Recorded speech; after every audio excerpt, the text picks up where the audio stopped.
Hello, hello, Sarah McKenzie here, and this is the Read-Aloud Revival podcast, the show that helps your kids fall in love with books and that helps you fall in love with homeschooling. So here at Read-Aloud Revival, we are in the thick of getting a huge project together for you. We're launching our own publishing imprint. It's called Waxwing Books. You can find more details about it at waxwingbooks.com. Our first release is a picture book written by me and illustrated by none other than the gorgeously talented artist Breezy Brookshire. It's called A Little More Beautiful, The Story of a Garden. And we're working on getting those pre-orders set up for you. August 10th is the big day. That's the day you'll be able to pre-order the book and get some pre-order exclusives like a brand new book bag and some other goodies. So that brand new book bag, by the way, is only available during this Kickstarter pre-order campaign. So if you want to be sure not to miss that, make sure you're on our email list so you don't miss the news. You can do that by going to readaloudrevival.com/subscribe, or you can text the word Waxwing, all one word, Waxwing, to the number 33777. In fact, if you already get emails from me, but you want to text on the day those pre-orders open so you don't miss it, go ahead and just text the word Waxwing to 33777. So you just, like you're sending a text to the number 33777, but you just put the word Waxwing, WAXWING, into the message there. And then you will be the first to know because I'll send a text when those pre-orders are open. So we're busy as bees getting all that ready for you. So instead of new episodes this month, we're rebroadcasting 2 of our special editions. I love these episodes. They're my all-time favorites. I love making narrative episodes that give you a glimpse at the creators of our favorite books. So I'm really excited to reshare these next couple of episodes with you. They're both fabulous to listen to as a family. So if you happen to be road tripping together, they're great to play in the car. Today's special edition tells the story of Robert McCloskey. Enjoy.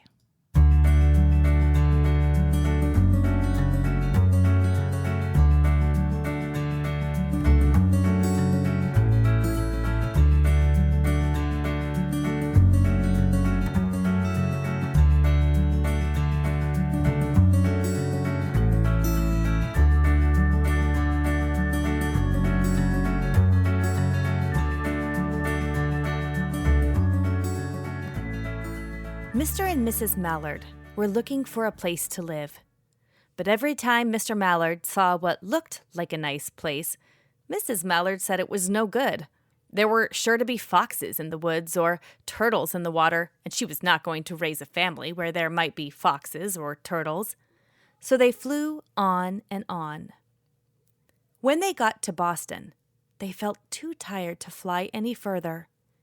There was a nice pond in the public garden with a little island on it. "The very place to spend the night," quacked Mr. Mallard. So down they flapped. Next morning, they fished for their breakfast in the mud at the bottom of the pond. But they didn't find much. Just as they were getting ready to start on their way, a strange, enormous bird came by. It was pushing a boat full of people, and there was a man sitting on its back. "Good morning," quacked Mr. Mallard, being polite. The big bird was too proud to answer. But the people on the boat threw peanuts in the water, so the Mallards followed them all round the pond and got another breakfast, better than the first. "I like this place," said Mrs. Mallard as they climbed out on the bank and waddled along. "Why don't we build a nest and raise our ducklings right in this pond? There are no foxes and no turtles, and the people feed us peanuts. What could be better?" "Good," said Mr. Mallard, delighted that at last Mrs. Mallard had found a place that suited her. "But look out!" squawked Mrs. Mallard, all of a dither. "You'll get run over." And when she got her breath, she added, "This is not a place for babies, with all those horrid things rushing about. We'll have to look somewhere else."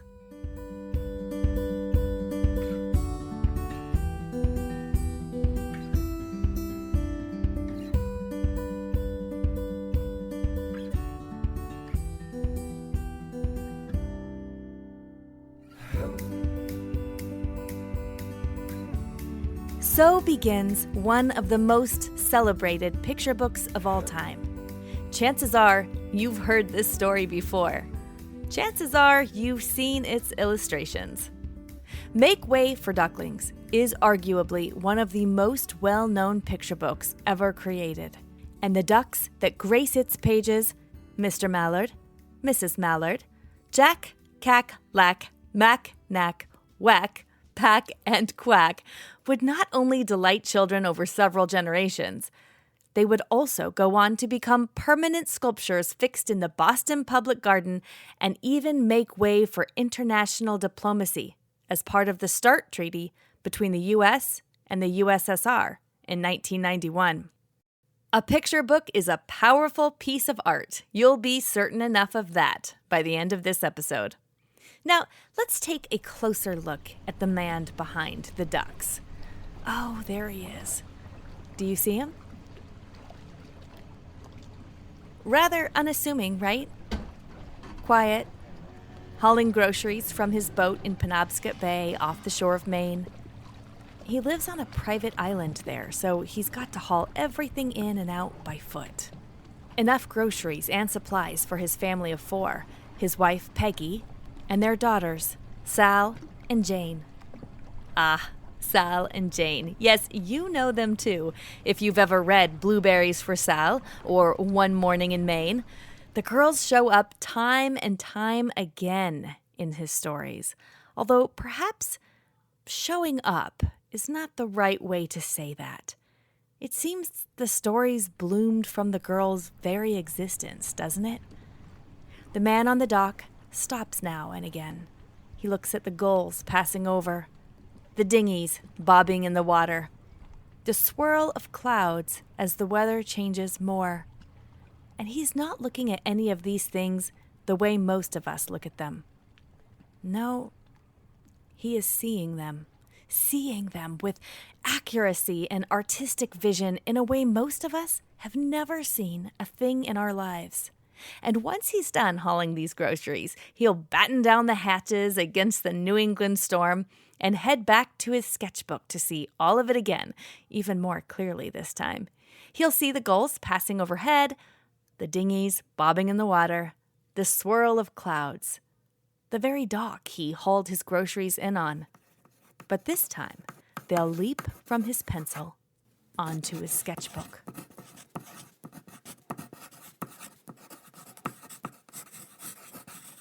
And this time, we will get to see what he sees, because he'll put those drawings into books, and not a single one of them will go out of print, even decades later. Did I mention he's a private man? Well, there he goes, up to his house, to love on his family, to sketch what he sees, to make stories. He never really set out to become a children's book writer and illustrator. He never set out to become famous for his illustrations and picture books. No, he didn't set out that way at all. Let's take a moment to go way back to when he was born. September 1914.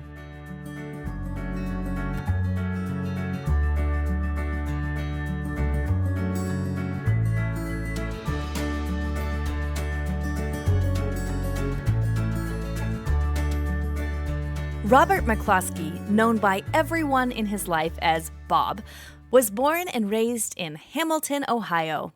He grew up tinkering with clocks and old motors, taking things apart and putting them back together. He played multiple musical instruments, including the piano, the drums, the oboe, and, of course, the harmonica.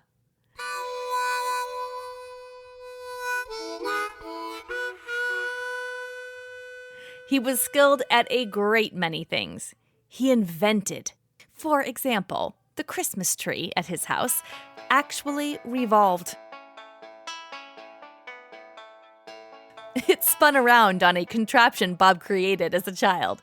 He made a machine that some remember as a taffy maker and others as a contraption to whip cream, but suffice it to say, a pattern of the Milky Way galaxy spattered all over his mother's kitchen as a result of that particular childhood invention.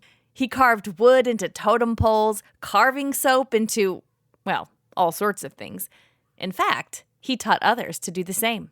He was pretty young when he started teaching soap carving at the YMCA, and things didn't always go exactly according to plan.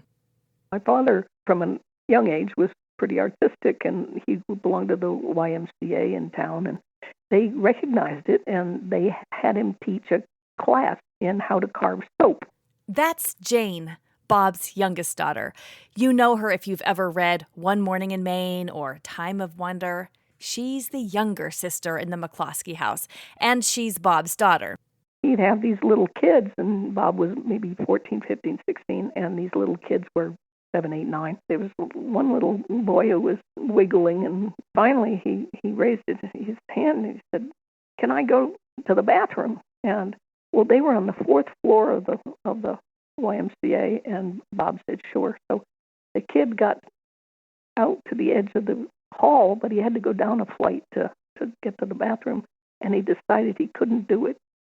So he opened his fly, and on the landing of the 4th floor, he peed over the edge. It went down 4 floors, and it landed on the fuse box. All the lights went out, and they all had to have an exit to get out of the building and just to be safe. But that's what happened. Kind of sounds like something that would happen to Homer Price, doesn't it? Bob wanted to be an artist. He went to Vesper George Art School in Boston, walking, it turns out, through Boston Public Garden on his way home from school every day. And he was a very accomplished artist, indeed. Listen to what Regina Hayes, the former editor-at-large at Viking, Bob's publisher, had to say about his early days. Bob in his youth was a big deal, I must say. He was a protege of Paul Manship. Did you know that? Paul Manship did the Prometheus, at Rockefeller Center, and the Caryatids on the bridge in Washington. And then he won the Prix de Rome, which he wasn't able to take until after the war. For a young man like that, that was quite impressive. And, he had a studio on Washington Square, and it was in the same building that Edward Hopper and Guy Pendubois had studios. I mean, so Bob he was not just, I don't even know how to put it, he wasn't just an unknown illustrator. He was clearly a very upcoming artist. Here's what went down. It's about 1939, 1940. Bob has graduated from art school and brought his portfolio to New York City to show it to an editor. He got lost on the way. It was raining a lot, torrential downpour from the way Bob spoke about it. He's all turned around and can't find his way, but finally he makes his way to the Viking office and shows his limp collection of damp art to the editor there, May Massey. Oh, May Massey. She deserves an episode of her own. For now, we'll have to suffice it to say that she was easily one of the world's most influential and talented children's book editors. She brought us Madeline, The Story About Ping, The Story of Ferdinand, others too. Well, on this particular day, she told Bob to go home and draw what he saw, to stop trying to be a highbrow artist with inky black etchings of Pegasus and dark, mysterious undertones, and just draw what he saw, draw how he saw. So he did. Here's what his daughter Jane had to say. He found writing hard. I mean, he had a few deep felt inspirations, and he made books out of them. But, some people wrote hundreds of books. My father wrote something like 8. I mean, it took him, 30 years to write 8 books. But I think he felt he had to conserve his artistic inspiration, and he thought that it was dissipated by talking about it. Bob drew from his own personal experience thereafter, and you can see it. From the boy Lentil practicing his harmonica in the bathtub where the tone is improved 100%, to the invention of a donut machine in Homer Price. From those friendly, happy streets in Ohio, he committed to drawing as accurately as he saw. He was living in New York now, rooming with another illustrator you may know, Mark Simont. He's most well known as the original illustrator of the Nate the Great books, and he's also winner of the Caldecott Medal for A Tree is Nice. On a trip to Boston, Bob found himself sitting once more in Boston Public Garden, where he used to walk through every day. And it was all there, like it was waiting for him. The policemen, the kids on bikes, the swan boats, the ducks. The story didn't come to him right away, and neither did the duck drawings. He famously went to Washington Market in New York and brought home 4 new quacking roommates who raised, Mark said later, quite a racket. Bob even gave them a little something special to drink to slow them down so he could get a good look at them long enough to draw them. They'd fling feathers and splash water around the tub and make a general ruckus in their apartment. But the book that came out of him next was worth it. It was Make Way for Ducklings, and the world loved it. He won a Caldecott Medal, even though he didn't know what that was at the time he won it. Bob was married now to a children's librarian, and it's about 1941. You might be able to imagine what happens next. 1941? Yeah. Robert McCloskey went to war. He kept drawing and telling stories even while serving in the military. And when he came home, he kept making books. The world loved his ducks. They loved him. He was really overwhelmed by people's attention, and the fact that they sort of had this affection for him and that he was called upon to respond, it was almost too much for him. That was Regina Hayes again. Remember, she's the former editor-at-large at Viking. She told me this story from his later years when the American Library Association wanted to honor Bob at a big event in Atlanta. So we were there at the Newbury Caldecott dinner in this huge ballroom, filled with people. And Bob had come down for the convention. And they started to read 50 years ago today, A Family of Ducklings. And the whole room, they didn't wait for them to go any further. The whole room stood up, applauding. I tell you, we all got so teary-eyed. It was really just an amazingly touching occasion. And so they gave Bob a citation. And so the next morning, he was going to sign at the convention. We were there in the booth with everything set up. And they opened the doors, and all of a sudden we heard what sounded like a stampede of buffalo. We heard all these people running down the aisle to get to him before, anybody else. He just signed and signed and signed until finally the time was up, and he was just too tired. He had to go home, even though there were lots more people who would have liked to see him. It was so hard for him, so hard, because you'd have to remember what an isolated life he led, really quiet, isolated. But he really did rise to the occasion because I can't remember, it was that same year. I wish I could look up the actual dates, but he was invited to speak at the American Booksellers breakfast. And we were supposed to meet him the night before because there was always a dinner before. And so our marketing director and I were sitting in the lobby waiting. We were supposed to meet him, I think, at 5:30 or 6, 7, 8. 8:30 came, and Bob hadn't turned up. And finally he came wandering in, and this kindly lady had recognized him. He had gone to the wrong hotel, but she took him in hand and brought him to the right hotel. And they had lost his luggage on the plane. He was wearing this really ratty old sweater, and he had, as I said, no luggage. So we went to the gift shop at the hotel, which, of course, was outrageously overpriced, and bought him a shirt and socks and underwear, things like that. He said they were the best socks he ever had, as they jolly well should have been. So he appeared the next morning for the breakfast, and he's in all his beautiful new shirt and so forth, but he's put the ratty sweater all over the whole thing. He said, I just couldn't stand up in front of all those people with just a thin shirt between me and them. But he absolutely charmed the audience, of course.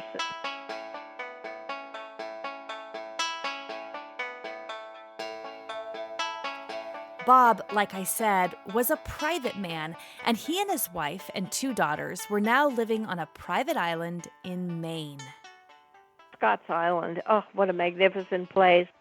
It's not a very large island. You can walk around it quite easily, and the house is perched quite high. It overlooked the Eggemogan Reach, which is this absolutely magnificent stretch of water.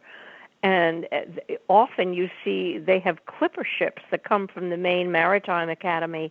They train, the young students on, and they would come by, and you would just think, oh, my Lord, I'm transported to another century, because there was nothing that brought you back to the contemporary world.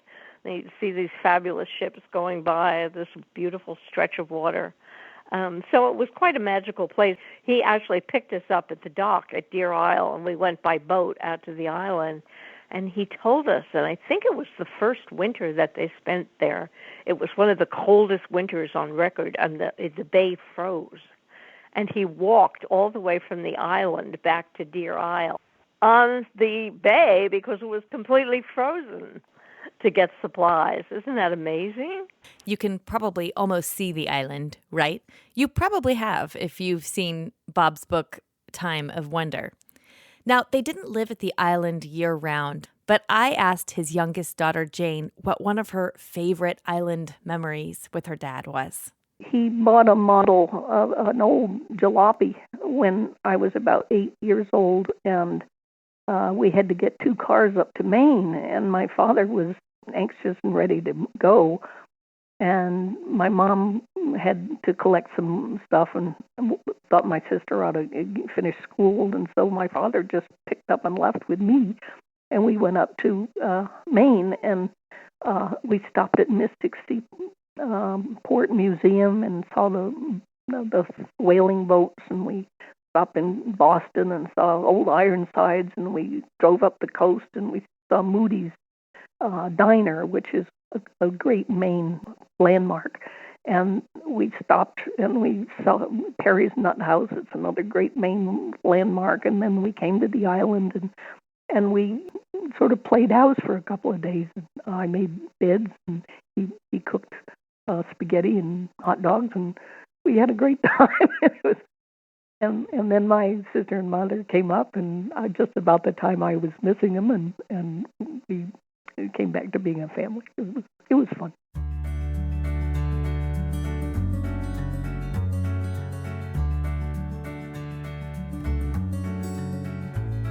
In 1987, a sculptor named Nancy Schoen took on the project of bringing those ducks everyone loved on the page to life, so that kids could touch them, climb on them, interact with them, right there in Boston Public Garden.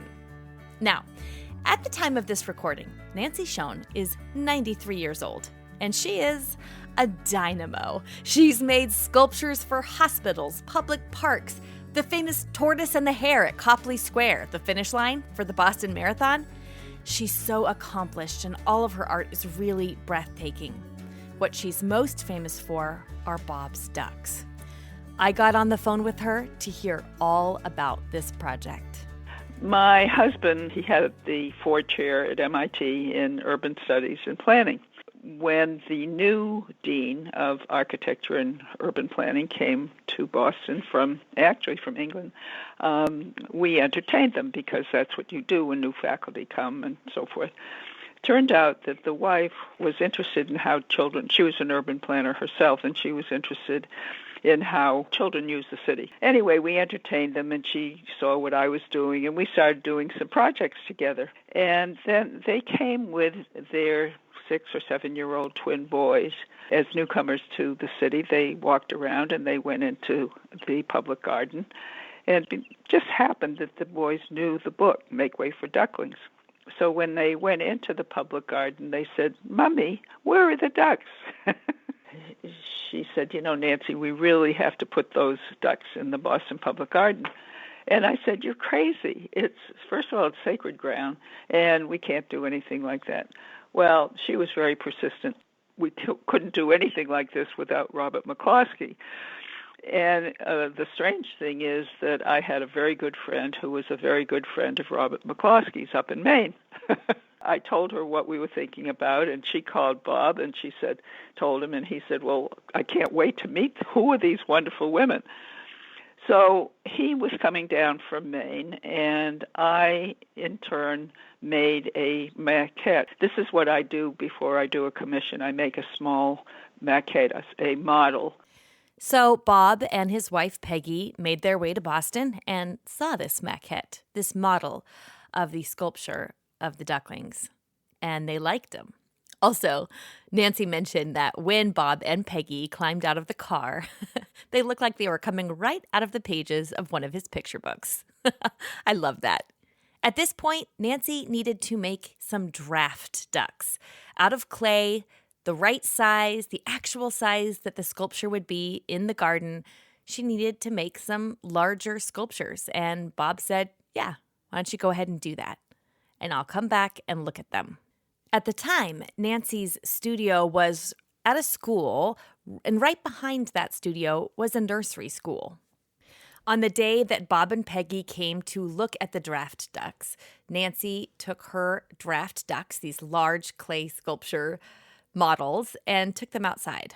As we were looking at them outside, 3 or 4 little kids came by to go to their nursery school, and they ran to the ducks. Nobody asked them to run to them, but they ran to these clay draft ducks, and they started patting them, and they started hugging them. And this was a moment, and Mrs. McCloskey and we all looked at each other. Susanna was there too. And, we knew this moment had arrived.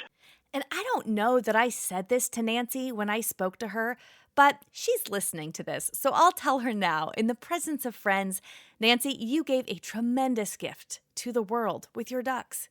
You know that? Kids love them. Kids can't walk by them in Boston Public Garden without saying hello.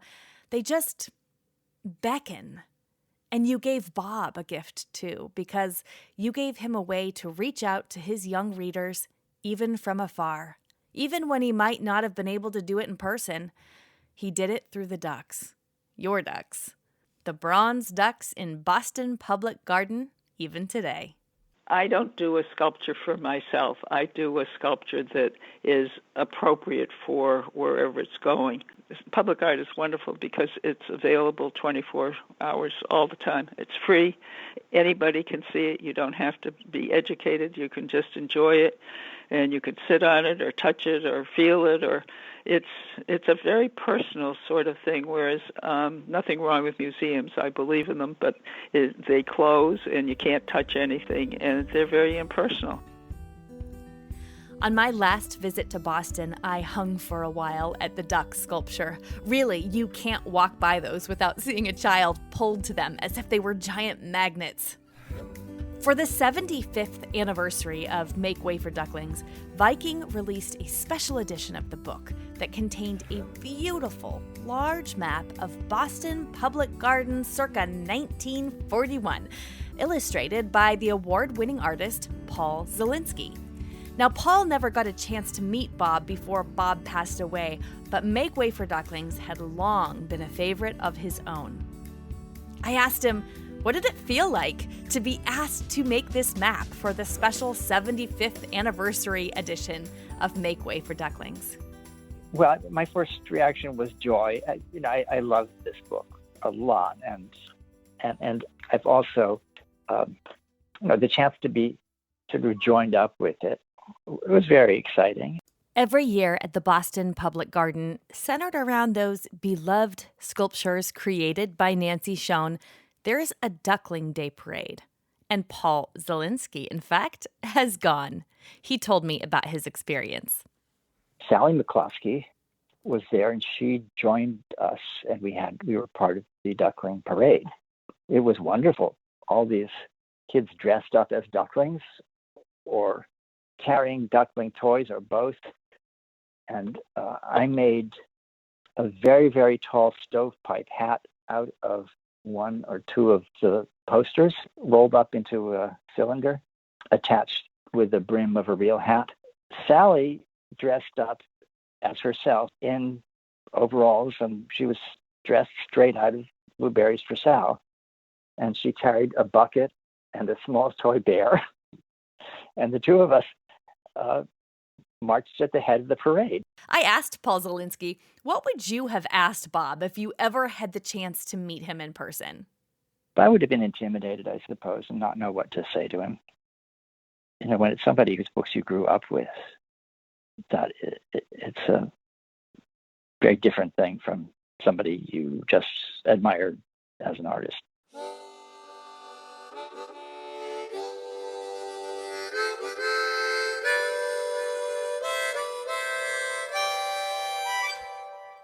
What was he like? Robert McCloskey, this mysterious, quiet, private man who worked wonders with his art, who moved everyone who saw it, who captured the world with a rather unassuming family of ducks. I asked Gary Schmidt. You know Gary Schmidt, or at least I hope you do. We recommend so many of his books. He is just a brilliant writer. The Wednesday Wars, Okay for Now. So way back in 1990, Gary Schmidt wrote a biography about Robert McCloskey, which of course I read cover to cover as soon as I got my hands on it. While he was writing this biography, Gary went out to Scott's Island where Bob lived and interviewed him. My daughter, my third child, my daughter Rebecca, had just been born. She was 2 weeks old. So we drove out in a van, and then we got there, and I was supposed to meet him at a certain time at the post office. And I think it was Bucksport. And he didn't show. And I went into the post office and I said, because there's no phone at that time over there. And he said, oh, yeah, sometimes he comes, sometimes he doesn't. But he did come. He finally did come. And we went in his boat over to the island. And it was quite amazing. It was just an amazing day. The kids who were shy, very shy, were not with him. And I don't know what quality it was, but there was a time when he asked one of the kids if they wanted to go up to the house, and they would never in a million years have gone up with anyone, but they went with him, and he brought them up to the house, and Peggy was up there, and it was great. We sat for a couple of hours. If you look at Time of Wonder, there's that rock that juts out. That's where we ate lunch. So it was much more wooded over. And then the beach down below is where the kids spent a lot of time while I was talking to Bob, and it was really kind of neat. Let's talk about that beach in Time of Wonder. Gary mentions that in the Caldecott Award-winning book by Robert McCloskey, Time of Wonder, on page 22, there's a little something you can see. Go grab the book if you have a copy of it. And if not, you're going to have to check it out at the library so you can look and see for yourself. Listen in to what Gary told me about this one. You can see that there's a pail that is just outlined in that corner. And I said, that's so interesting. This is during the interview. I go, that's so interesting because what you're doing is that you want to show that there are all these toys and such that these kids are playing with, but you also don't want to clutter up the beach. And so you've given us this way of seeing both of those. You're just suggesting it. So sorry, what he does, he takes the book, he looks at it, he goes, no, I just forgot to fill that in. And I was, what? You just forgot to fill that in? I don't know if that's true or not. I don't think so. I think I was right that he just wanted to suggest it, but he wasn't gonna go with all that highfalutin explanation. It was just, I just forgot to fill that in.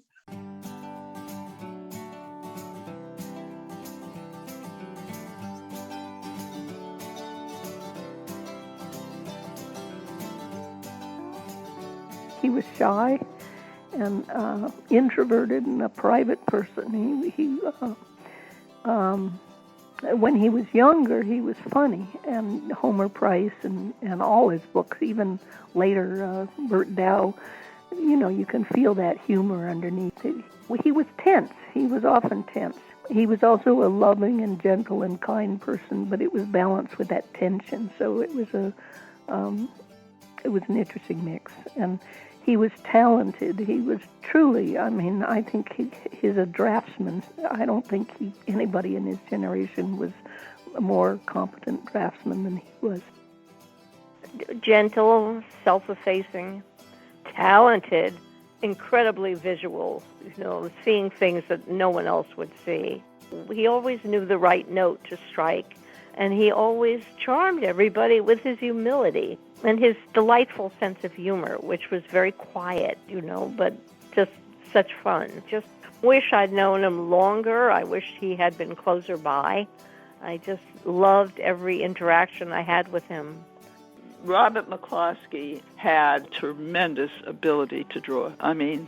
That guy drew like I don't know anybody else, really. He was quite extraordinary. He wouldn't have wanted us to make a shrine of him. He wanted the work to speak for itself and let him hide behind the work. I think that's what he would like. Each of the books is tremendously affirming at the end, and affirming of a family that come together. For a kid, this time, when you are 4, 5, 6, 7, that time is eternal. Like you can't imagine not being like that. And I think he really, really captures that. So at the end of Make Way for Ducklings, like the whole thing is told in past tense until the very last page, or next to the last page when he shifts. There's a present tense because it's the eternal notion of every day they get up and they do this, and this is happening right now. Nothing will change. For Bob, childhood was meant to be an exuberant joy and a time of wonder. He made books about the safety and security of family, the home as a kind of stalwart refuge in a big, wide, wonderful world. Robert McCloskey made 8 books that he authored and illustrated, and about 11 more that he illustrated written by someone else. I guess I wish at times that we could appreciate in children's books again a kind of gentleness that I see in him, where even the stories which could be dangerous aren't. I love that you could have a story which is in the end extremely gentle. He said in one of his Caldecott acceptance speeches that he couldn't force any books. He had to wait for them to bubble up on their own. His final book, Bert Dow, Deep Water Man, was published in 1963, a full 40 years before Bob passed away. I don't know why he stopped making books. He kept that to himself. He was, you'll remember, a private man. But he kept painting for years and years for himself. His family found canvases tucked in odd corners and every which place after his passing. He made puppets, too. Complicated, impressive puppets. He kept creating, kept seeing, kept making. As Gary Schmidt says at the end of his biography about Robert McCloskey, in Bob's books, quote, "The reader is drawn from sadness to joy, from despair to hope, from denial to affirmation." For in McCloskey's work, the ducklings are forever following the swan boats until they swim to their island nest. Sal and Jane are forever returning home to a bowl of clam chowder. Bert Dow is heading up the bay toward land, and the blue water sparkles all around, and the blue water sparkles all around. I like to think that he's still out there and he's flying away like a seagull and he's going on to the next thing. It seems to me that the best way to end a podcast like this one, celebrating the life and work of such an amazing man, is to read the final words of his second Caldecott Award-winning book, Time of Wonder. Take a farewell look at the waves and sky. Take a farewell sniff of the salty sea. A little bit sad about the place you are leaving. A little bit glad about the place you are going. It is a time of quiet wonder.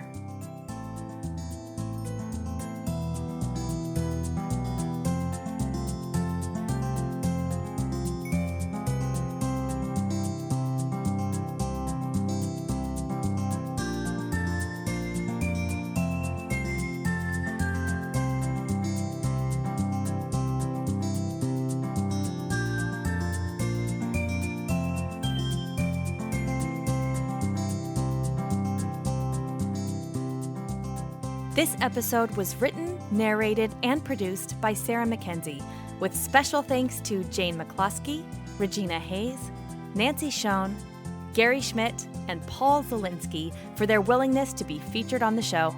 And of course, with gratitude and thanks for the late Robert McCloskey himself for the gift he left us in all of his books.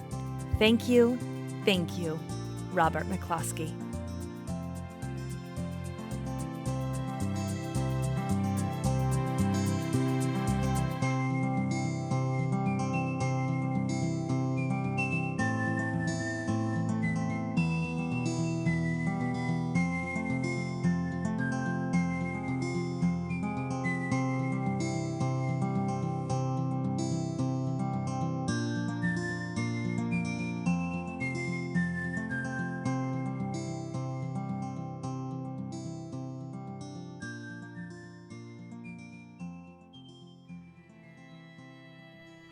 So many of us feel overwhelmed in our homeschool. There's a lot to do, and it feels like every child needs something a little different. The good news is, you are the best person on the planet to help your kids learn and grow, and home is the best place to fall in love with books. I'm Sarah Mackenzie. I'm a homeschooling mother of 6, the author of Teaching from Rest and the Read-Aloud family, and I'm the host here on the Read-Aloud Revival podcast. This podcast has been downloaded over 8 million times. And I think it's because so many of us want the same things. We want our kids to be readers, to love reading. We want our homes to be warm and happy havens of learning and connection. We know that raising our kids is the most important work of our lives. That's kind of overwhelming, right? You are not alone. In Read-Aloud Revival Premium, we offer family book clubs, a vibrant community, and Circle with Sarah, coaching for you, the homeschooling mom, so you can teach from rest, homeschool with confidence, and raise kids who love to read. Our family book clubs are a game changer for your kids' relationship with books. We provide you with a family book club guide and an opportunity for your kids to meet the author or illustrator live on screen. So all you have to do is get the book, read it with your kids, and make those meaningful and lasting connections. They work for all ages, from your youngest kids to your teens. Every month, our community also gathers online for a Circle with Sarah to get ideas and encouragement around creating the homeschooling life you crave. They're the most effective way I know to teach from rest and build a homeschool life you love.